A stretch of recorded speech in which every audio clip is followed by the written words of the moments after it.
Welcome, everyone. Ready to dive into the history of drugs? Sounds like a trip, literally. It is, Mhm. actually. We're talking a journey through time, spanning across cultures and, millennia. It's incredible how intertwined drug use is with human history. It really is. I mean, it speaks to something fundamental about human nature, this urge to explore different states of consciousness. Yeah, and it goes back thousands of years. I mean, Mhm. long before, the modern connotations of drug use, Mm. we're talking rituals, medicine, even social hierarchies. Right, exactly. I mean, for a fascinating example, look at the Scythians. Herodotus described these nomadic warriors gathering in tents, smoking cannabis, and shouting for joy. Yeah, talk about a party, right? Okay. But it was more than just, having a good time, it sounds like. Oh, absolutely. There's archaeological evidence that backs this up too. We've found Scythian tombs with these gold bowls, and guess what? They contain traces of opium and cannabis. So it wasn't just casual, right? It seems like these substances held a deeper meaning, maybe even a sacred one. Precisely. It really challenges those stereotypes we might have about ancient drug use. And the Scythians weren't the only ones, exploring these altered states. Around the same time period, you have people in Southeast Asia chewing betel nuts for their stimulant effects. Wow. And do we have any proof of that? Oh, we do. In fact, there's a 4,500-year-old skeletal remains with, get this, red stains on the teeth, the telltale sign of betel nut chewing. That's amazing. So, it wasn't limited to just one region or culture. It really does seem like this urge to alter consciousness is a human thing, isn't it? Yeah, it's a pattern we see again and again. Take the ancient Egyptians. They were masters of, using plants for various purposes. They used hemp for medicinal reasons and cultivated this high-quality opium that they traded all over. Wow, an ancient drug empire. I never learned that in school. It's incredible to think about these ancient trade routes connecting people through, not just goods, but also these mind-altering experiences. It really is. And speaking of mind-altering, have you ever heard of soma? Soma rings a bell, but refresh my memory. Well, it's described in these ancient Hindu and Zoroastrian texts, and it's a bit of a mystery, really. It's described as a drink, sometimes an ingredient, and even a deity. It was believed to have all these incredible powers, from healing to hallucinogenic effects, even banishing poverty. Can you believe that? That's pretty well. But what was it actually, made of? What was the secret recipe for this ancient wonder drug? Well, that's the million-dollar question. Scholars have been debating this for centuries. Some say toadstools, others poppies. Some even point to hemp or even ephedra, that stimulant you find in some energy drinks. Ephedra, like the stuff in those old school energy shots. That's kind of interesting, isn't it? Could there be a connection there between, these ancient rituals and our modern day obsession with energy and focus? It's certainly a thought-provoking idea, and there's actually some archaeological evidence that might support this ephedra theory. There's an ancient settlement, Gonur Tepe, where they found vessels containing traces of both ephedra and cannabis. Really? That's pretty compelling. It makes you wonder what other secrets, are hidden in the archaeological record just waiting to be discovered. But, our journey through the history of drugs, it doesn't stop there. We've got to cross the ocean, and head over to the Americas and explore the world of pre-Columbian drug use. That's right. We're talking about a history that stretches back thousands of years. And it's a fascinating one because civilizations in the Americas developed their own unique relationships with mind-altering plants. Take Peru, for example. Evidence suggests that they were using coca leaves as far back as 8,000 years ago. 8,000 years. Wow. That's older than the pyramids. That's incredible. I always thought, coca was a relatively recent discovery. What were they using it for back then? Well, primarily for energy and endurance. Imagine, Incan messengers or soldiers, they would travel vast distances through these mountainous regions, all fueled by pouches of coca leaves. They even used the amount they chewed to measure the distance they'd traveled. That's like a really, really old school pedometer. I love that.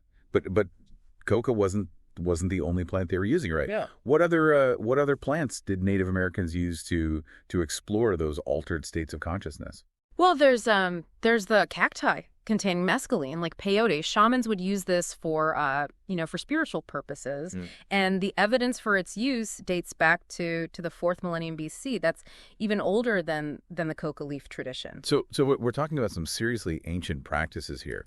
Are these rituals still alive today? Oh, absolutely. Peyote, for example, is still used in certain Native American ceremonies.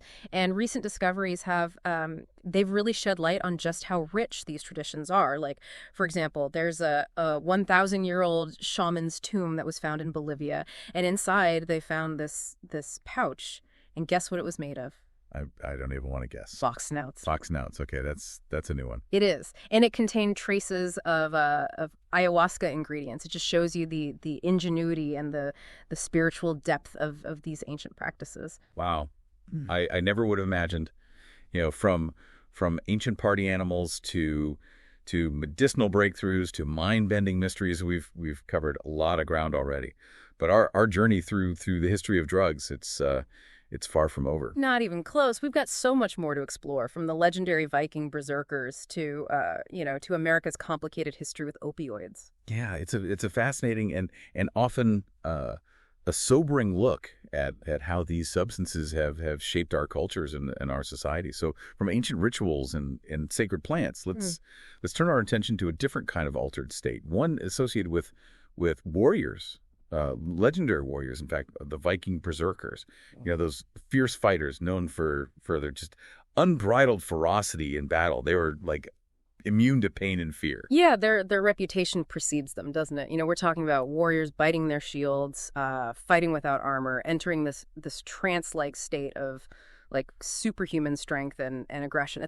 It's a fascinating blend of history and myth, really. So what fueled this legendary ferocity? Was there some secret Viking concoction, a magical potion that transformed them into these unstoppable forces? Well, there's been a lot of speculation, theories ranging from psychedelic mushrooms to just excessive alcohol consumption. But recent archaeological discoveries, they paint a different picture. They found henbane seeds in a Viking tomb in Denmark, and henbane, it's a poisonous plant known for its mind-altering properties. It could explain a lot of the berserkers' symptoms, from their heightened aggression to their apparent insensitivity to pain. Henbane, huh?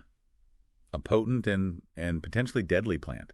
Seems like the berserkers' rage wasn't just a product of their warrior culture. It might have been chemically induced. It adds another layer to this already fascinating historical puzzle.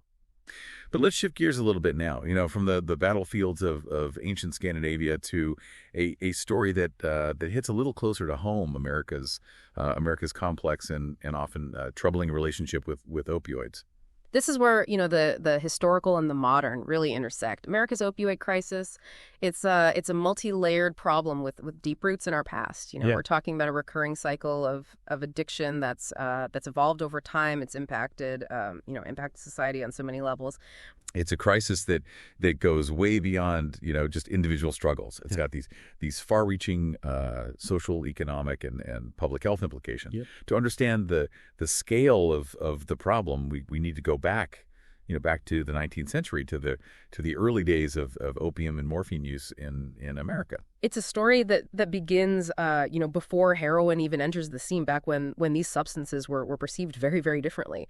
It's striking how the Civil War actually played a significant role in shaping, early opioid use. Morphine, it was lauded for its pain-relieving properties. It was prescribed widely to treat, battlefield injuries. So it was seen as this miracle drug, right? This way to alleviate suffering on a massive scale. Yeah. But it wasn't just, just soldiers who were using it, right? Sure. No, not at all. Morphine quickly found its way into mainstream medical practice. It became a common prescription for all sorts of ailments, and it's particularly noteworthy its widespread use among women. It was often prescribed for what were dismissively referred to as female troubles. Wow, that's kind of a disturbing reflection of the prevailing medical attitudes at the time.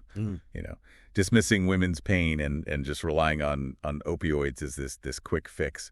Yes. It also makes you wonder if there was any awareness of the risks associated with these substances back then. Yeah, well, awareness was definitely limited. The addictive nature of opioids, it wasn't fully understood, and a tragic story that illustrates this point is the story of Matilda Webster. She was a mother of 9. She was prescribed morphine for headaches and tragically overdosed, which led to the nation's first opioid settlement in 1870. That's a chilling reminder that even back then, the seeds of the opioid crisis, they were being sown. And of course, the story doesn't end there. The introduction of heroin in 1898, that marked a significant turning point. Oh, absolutely. Heroin, initially, it was marketed as a safer alternative to morphine, but it proved to be even more potent and addictive, and it ushered in this new era of opioid use and abuse.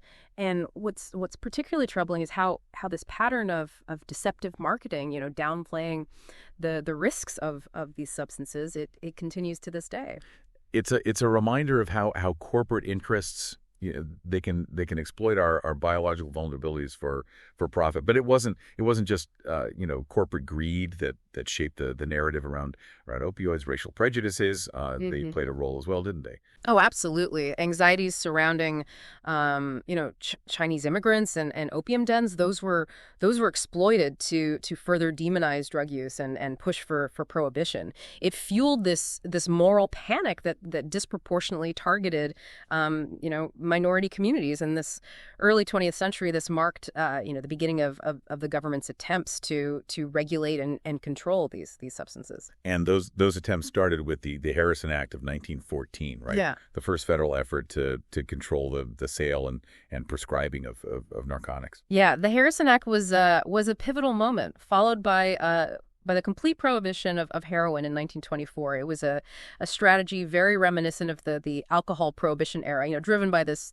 belief that outlawing these substances would solve the problem. But as we know from history, prohibition rarely achieves its intended goals. Didn't this just push the heroin trade underground, making it more dangerous and fueling the rise of organized crime? Exactly. Prohibition had this unintended consequence of creating a black market for heroin, making it more potent, often adulterated and accessible to a wider range of people. Yeah. And as we moved into the post-World War II era, we saw another surge in heroin addiction, this time, impacting a younger demographic. So what factors contributed to this shift? Was it just a matter of availability, or were there deeper social and cultural currents at play? It was a complex confluence of factors: post-war disillusionment, poverty, and even the influence of certain segments of the jazz scene where heroin use was prevalent,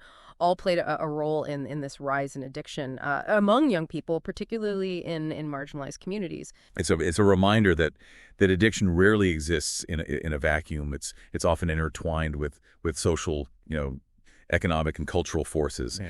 And unfortunately, the government's response at the time, rather than addressing these root causes, they doubled down on punitive measures. Right. You're referring to the war on drugs launched in the 1970s. And this approach, with its emphasis on criminalization and incarceration, it further marginalized and stigmatized drug users and disproportionately impacting communities of color. Mandatory minimum sentencing laws and policies like the Rockefeller drug laws of 1973, they led to mass incarceration, a really tragic consequence of this misguided approach. It's disheartening to see how these policies, instead of offering support and treatment, they often exacerbated the problem.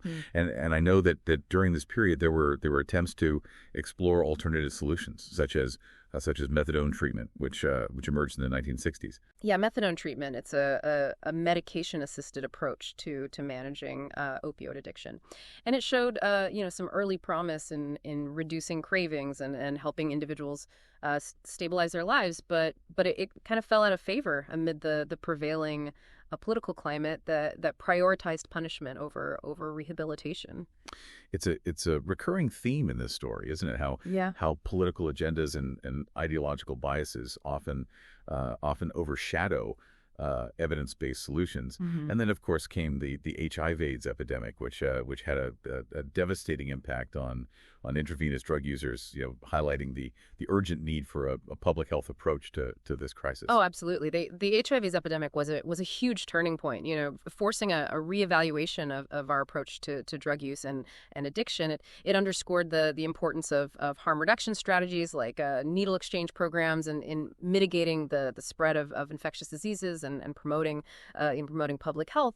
It was a tragic but powerful reminder that the consequences of criminalizing drug use, they extend way beyond the individual. Yeah. But even as awareness of the risks and the complexities of addiction grew, a new chapter in the opioid crisis was about to unfold, one that would bring the problem into the mainstream and expose the insidious role of the pharmaceutical industry. Yeah, the introduction of OxyContin in 1996, that marked a significant shift in the opioid landscape. This powerful prescription painkiller, aggressively marketed by Purdue Pharma, it would soon become a household name, not for its intended purpose of pain relief, but for its devastating addictive potential. And here's where the story takes an even darker turn. Sure. We're not talking about some illicit street drug. We're talking about a pharmaceutical company driven by profit, pushing a highly addictive substance and misleading doctors and the public about its risks.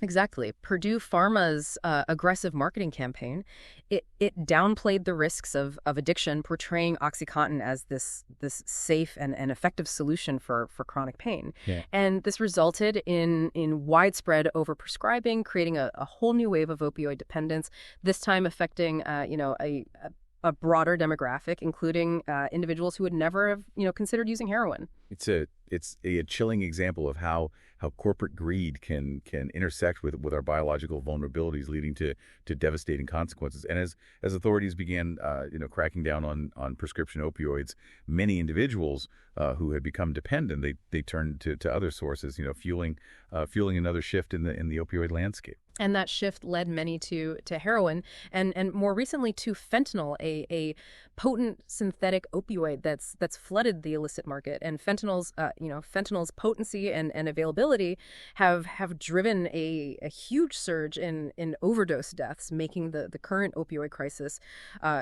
deadlier than ever before. But to fully grasp the complexities of this epidemic, we need to delve deeper to understand the mechanisms at play within the brain itself. So we've traced the evolution of the opioid crisis, from its historical roots to the modern day influx of fentanyl. But to truly understand the power these substances hold, we need to kind of shift our focus inward to the intricate workings of the brain. And explore the neuroscience of addiction. It's a journey into this world of neurotransmitters and receptors and pathways where seemingly simple actions like taking a drug can trigger this whole cascade of changes that reshape our very perception of pleasure and reward. So we're talking about the brain's reward system, right? This intricate network that drives us to seek out things that feel good, like food, social connection, and in some cases drugs. But how do drugs actually hijack this system and turn a healthy desire for pleasure into this destructive cycle of addiction? Well, imagine dopamine. It's often referred to as the feel-good chemical. It's like the brain's currency of reward. When we engage in activities that promote survival, like eating or socializing, dopamine is released, and that reinforces those behaviors. Addictive drugs, they tap into the system, flooding the brain with dopamine, creating this surge of euphoria that really dwarfs the rewards of natural experiences. So it's like hitting the jackpot in the brain's pleasure center. Mm-hmm. But what happens when this dopamine rush becomes the norm? Well, over time, the brain, it adapts to this deluge of dopamine, Mm-hmm. It becomes less sensitive to the drug's effects, meaning you need higher doses to achieve that same level of euphoria. Right. And that's what we call tolerance. And at the same time, the brain starts producing less dopamine naturally. So everyday activities that once brought joy, they start to feel lackluster, unsatisfying. This creates a dependence on the drug, not just for the high, but just to feel normal. So it's a double whammy. You need more of the drug to feel good while finding less pleasure in everyday life. But if addiction is rooted in brain chemistry, Why are some individuals more susceptible than others? Is it simply a matter of willpower, or are there other factors at play? Well, and this is a crucial point. Addiction, it's not a moral failing. It's a complex interplay of biological, genetic, and environmental factors. So while some individuals might have a genetic predisposition to addiction, others might develop a substance use disorder due to trauma, mental health conditions, or environmental stressors, and early exposure to drugs, particularly, during adolescence when the brain is still developing, that significantly increases the risk. It's a reminder that addiction is a multifaceted disease, with a complex etiology. Yeah. It's not just about making, bad choices. It's about this intricate interplay of genes and experiences and brain chemistry. But if addiction is a disease, how do we treat it? Is it possible to rewire the brain, so to speak, and break free from this destructive cycle? The good news is that treatment is possible. Recovery is achievable.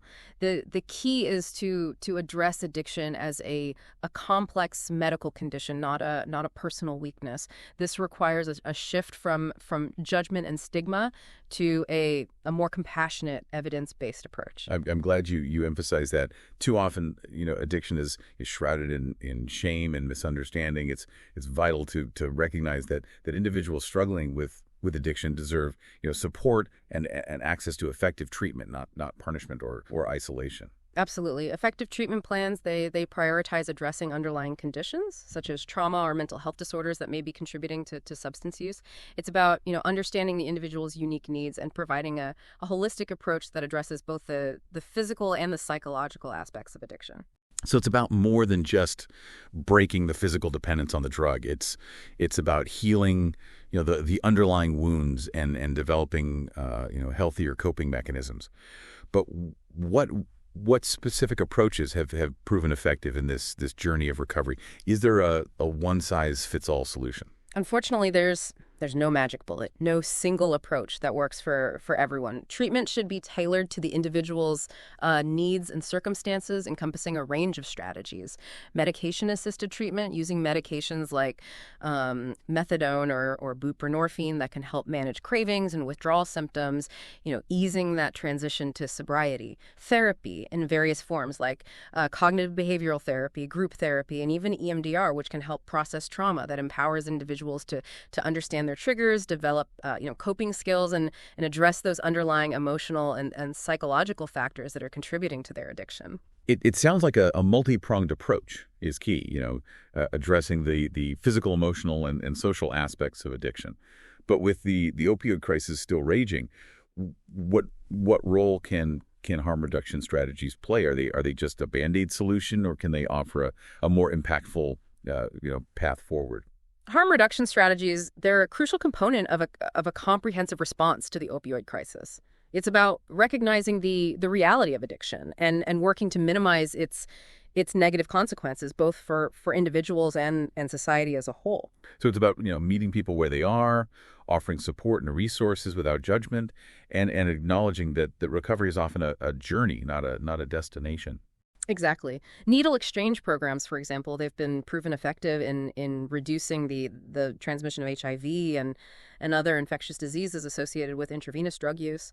And safe injection sites, although they're often controversial, they provide a supervised environment where individuals can use drugs under the watchful eye of medical professionals, reducing the risk of fatal overdoses and offering a point of contact for connecting with healthcare and treatment services. I know these safe injection sites have sparked some really heated debates, with some arguing that they enable drug use, while others view them as a more pragmatic, compassionate response to a public health crisis. It's a really complex issue that requires a nuanced perspective. Ultimately, we need to prioritize evidence-based approaches and shift away from the criminalization of drug use towards a public health model that emphasizes prevention, treatment, and harm reduction. We've covered such a vast landscape in this deep dive, from ancient rituals to the intricate workings of the brain, and it's clear that the story of drugs is ultimately a story about about us, about our capacity for pleasure, our vulnerability to dependence, and our enduring quest for meaning and connection. It's a story that challenges us to confront our biases, expand our understanding of addiction, and advocate for compassionate, evidence-based solutions that prioritize the well-being of individuals and communities. As we wrap up this exploration, we leave you with a thought-provoking question to ponder.